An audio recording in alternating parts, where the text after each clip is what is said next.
Instructor-to-student interaction is required in all distance education courses. The idea is that students should have frequent opportunities to ask questions and receive answers and guidance from the instructor of record, meaning you. The California Ed Code refers to it as regular and effective contact, or REC, and the feds call it regular and substantive interaction, or RSI. While there are some distinctions between the two governing bodies, both abbreviations are essentially referencing the same concept and are often used interchangeably. At College of the Canyons, we call it RSI. As defined in the College of the Canyons Faculty Handbook, regular and substantive interaction includes at least exchanges during every unit or module between instructor and student, in which instructors provide substantive feedback to students, and in which students have the opportunity to ask questions or make comments.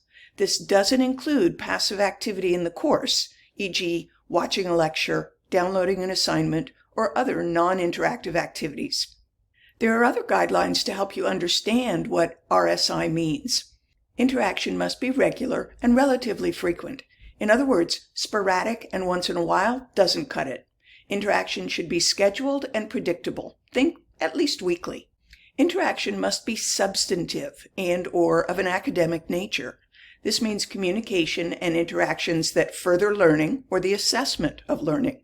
Specific examples might include providing direct instruction, assessing or providing feedback on a student's coursework, providing information or responding to questions about the course content or competencies, or other instructional activities approved by the accrediting agency.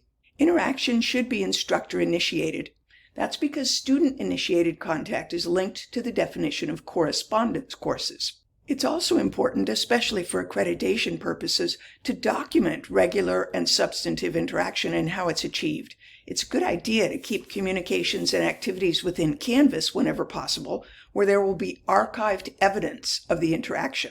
While not explicitly defined in the College of the Canyons guidelines, it is recommended that in the case of unanticipated and unavoidable interruption in instructor contact, such as an illness or family emergency that takes you offline, students should be notified via class announcement, email, and/or discussion board of the interruption and its anticipated duration.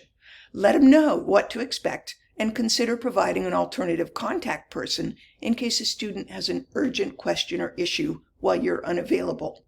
If you'd like to read our institutional definition of regular and substantive interaction, check out page 6 of College of the Canyons Faculty Handbook.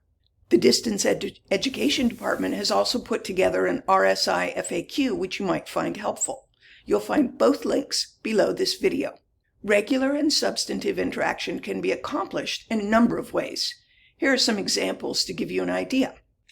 Sending a welcome email or video prior to the beginning of class to set a warm, engaging tone.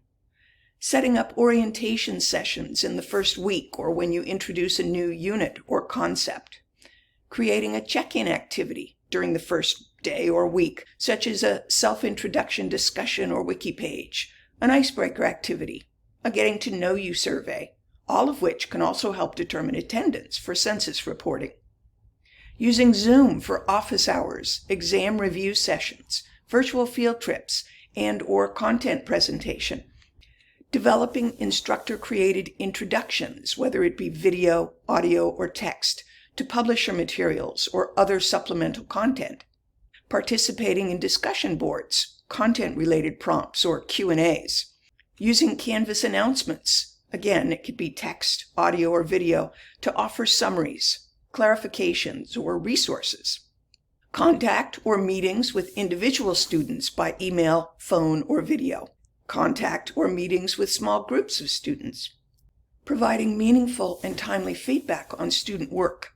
As a side note, if you're using a publisher's third-party website that only allows for automatically graded assignments, this should be supplemented with assignments in Canvas that allow you to give individualized, detailed feedback. The more methods you include in your course design and communication plan, the better and more effective your RSI will be. Here are resources to help you ensure your course complies with RSI guidelines. You can use the course templates designed by the Online Education Department, which give you a starting point for creating a comprehensive and consistent structure of communication and interaction. You can review related resources and recorded videos and webinars at the College of the Canyons online faculty resource page, canyons.edu/online faculty. You can also attend an @ONE course. The relevant titles would include their Humanizing Online Teaching and Learning, 10-10-10, Introduction to Asynchronous Online Teaching and Learning, and Online Teaching and Design. The bottom line is you want to be visible and available in your online course.